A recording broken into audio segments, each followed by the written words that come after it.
Hello दोस्तों, आज हम केमिस्ट्री के नीट 2025 में पूछा गया क्वेश्चन का आंसर बताने जा रहे हैं। उसका एक्सप्लेनेशन भी कर देंगे यहाँ पे, और आप लोग अच्छे से देखो, बहुत सारे लोग इसमें गलती करके आए हुए हैं।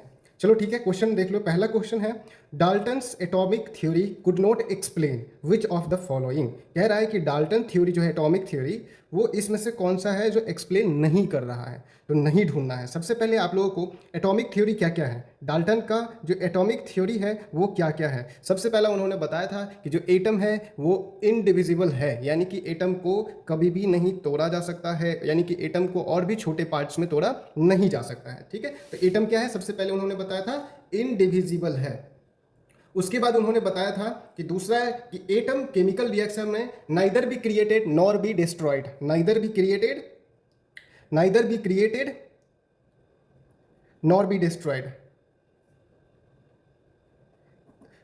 डाल्टन साहब ने बताया था कि neither be created nor be destroyed, क्या चीज़, तो एटम को नहीं क्रिएट कर सकते हैं और नहीं उसे डिस्ट्रॉय कर सकते हैं किसी भी केमिकल रिएक्शन में। ठीक है, दूसरा बात उन्होंने बताया था कि कंपाउंड जो बनता है, कि जब एक से अधिक, यानी मान लो एक एटम प्लस दूसरा एटम बनता मिलता है, तो उसको हम लोग क्या बोलते हैं, मॉलिक्यूल। जो बात किसने बताया था, डाल्टन साहब ने। फिर उन्होंने बताया था कि जब एक या उससे अधिक, यानी कि मोर देन वन, अगर आपस में एलिमेंट या एटम जुड़ते हैं तो उसको मॉलिक्यूल कहते हैं। और जब बहुत सारे मॉलिक्यूल का रिएक्शन होता है, आपस में जुड़ता है, तो एक फिक्स रेशियो में जुड़ता है, जो फिक्स रेशियो वाला बनता है प्रोडक्ट, उसको उन्होंने क्या कहा था, कंपाउंड कहा था। ठीक है, कंपाउंड जैसे मान लो कि हाइड्रोजन प्लस ऑक्सीजन है ना, दोनों का रिएक्शन करवाया गया तो H2O यानी वाटर मिला। ठीक है, क्या मिला, वाटर मिला। तो इन्होंने बताया क्या, वाटर मिल गया। तो कैसे, तो हाइड्रोजन एक लिए, दो लिए, और ऑक्सीजन एक लिए, दोनों का रिएक्शन करवा के डायरेक्ट वाटर, अर्थात वाटर जो है उसका हमेशा हाइड्रोजन और ऑक्सीजन का जो रेशियो होगा वो 1:1 ही रहेगा हमेशा, कहीं पे भी। ठीक है, ऐसा नहीं है कि हाइड्रोजन का 4 हो जाएगा और उसका 2 हो जाएगा। ठीक है, तो ये हो गया। अब बात करते हैं इस ऑप्शन का एक्सप्लेनेशन। ठीक है, सबसे पहला जो ऑप्शन दिया है उसमें लॉ ऑफ गैसियस वॉल्यूम। अरे गैसियस वॉल्यूम वाला बात तो डायरेक्ट अवोगाड्रो ने बताए हुए थे, अवोगाड्रो साहब बताए हुए थे।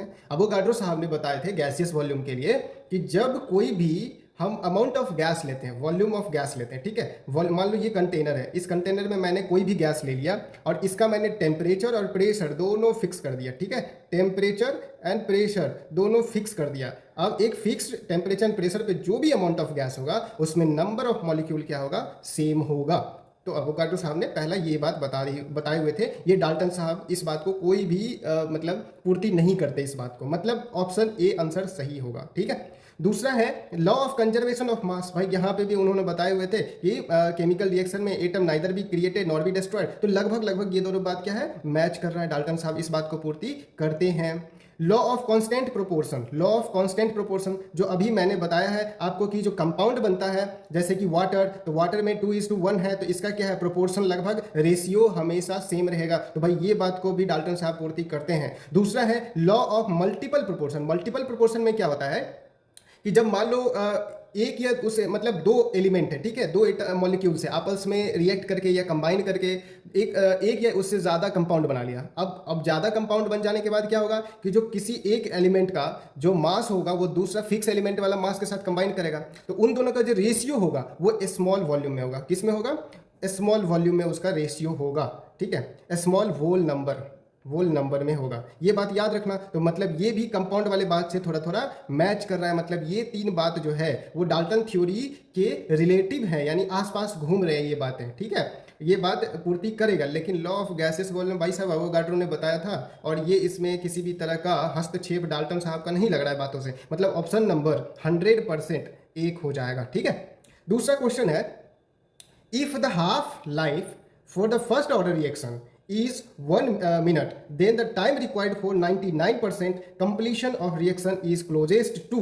अब क्लोजेस्ट टू निकालना है भाई, आराम से सुन लो। तो इसके लिए एक ही फॉर्मूला, डायरेक्ट फॉर्मूला लगाना होता है, लेकिन आप लोगों को याद नहीं होगा। अभी हम वो फॉर्मूला तो डायरेक्ट लिख रहे हैं, लेकिन जब हम लेक्चर देंगे first order, second order, zero order पे, तो आप लोग उस फॉर्मूला को कैसे निकाला जाता है वो उस टाइम बताया जाएगा। फॉर्मूला अभी ये है कि टाइम बराबर T half by 0.693 ln 100 by 100 minus P. और ये पी क्या है, पी मतलब ये जो then the time required for completion, यानी कितना % कंप्लीट हो गया, तो उसके लिए ये बताया गया है।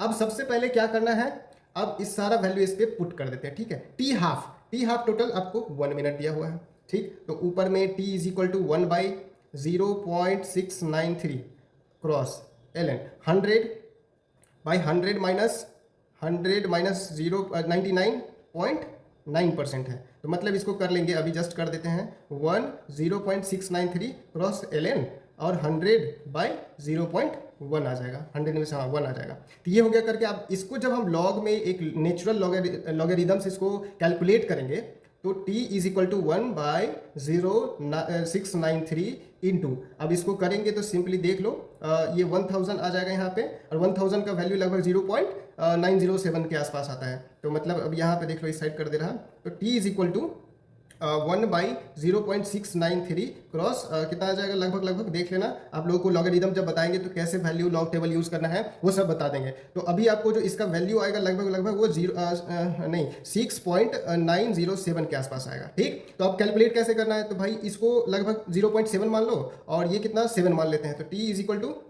इज इक्वल टू ऊपर में आपको ये मल्टीप्लाई करके 7 रख लो, नीचे में 0.7 हो जाएगा, तो ये यानी ऊपर में 70/7 अप्रोक्सीमेटली 10 आ रहा है, तो 10 मिनट के आसपास इसका आंसर हो जाएगा, ठीक है। और बाकी लेक्चर में कैसे फर्स्ट ऑर्डर सेकंड ऑर्डर पढ़ना है, निकालना है, उसका क्या रिएक्शन है, क्या उसका मतलब फॉर्मूला है, वो सब हम लोग लेक्चर में समझेंगे। फिलहाल क्वेश्चन कैसे सॉल्व किया गया है वो देख लो आप अपना और समझ जाओ। अच्छा लगे तो लाइक एंड सब्सक्राइब जरूर करना।